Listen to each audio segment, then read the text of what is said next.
तुम्ही पाहत आहात MCN न्यूज मराठी। अकोला महानगरपालिकेच्या प्रभाग क्रमांक 7 मध्ये नुकत्याच करण्यात आलेल्या रस्ता बांधकामावर स्थानिक स्तरावर प्रश्न उपस्थित केले जात आहेत। अकोला कृषी उत्पन्न बाजार समितीच्या मागील भागातील सेंट्रल वेअरहाऊस ते जिनिंग फॅक्टरी मार्गावर करण्यात आलेल्या काँक्रिटीकरण रस्त्याच्या दोन्ही बाजूंना नियमानुसार बोल्ड मुरुम आणि खडी टाकण्यात आली असल्याचा आरोप नागरिकांकडून केला जात आहे। रस्त्याच्या कडेला मजबूत मुरुम व खडी टाकण्याऐवजी माती टाकण्यात आली आहे। ही माती भूमिगत गटार पाईपलाईनसाठी खोदण्यात आलेल्या खड्ड्यांमधून आणि रस्त्याच्या खोदकामातून काढण्यात आलेली असल्याची चर्चा परिसरात सुरू आहे। पावसाळा तोंडावर आल्याने पुढील काही दिवसात येथे चिखल आणि घसरगुंडीची समस्या निर्माण होण्याची शक्यता नागरिक व्यक्त करत आहेत। हा मार्ग परिसरासाठी अत्यंत महत्त्वाचा मानला जातो। या रस्त्यावरून दररोज शालेय विद्यार्थी, महिला आणि स्थानिक नागरिकांची मोठ्या प्रमाणात ये-जा असते।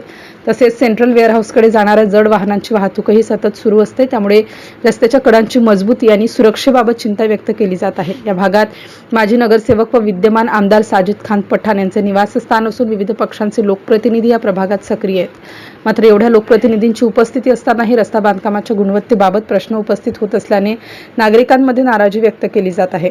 MCN न्यूज मराठीकरिता मोहम्मद जुनेद, अकोला।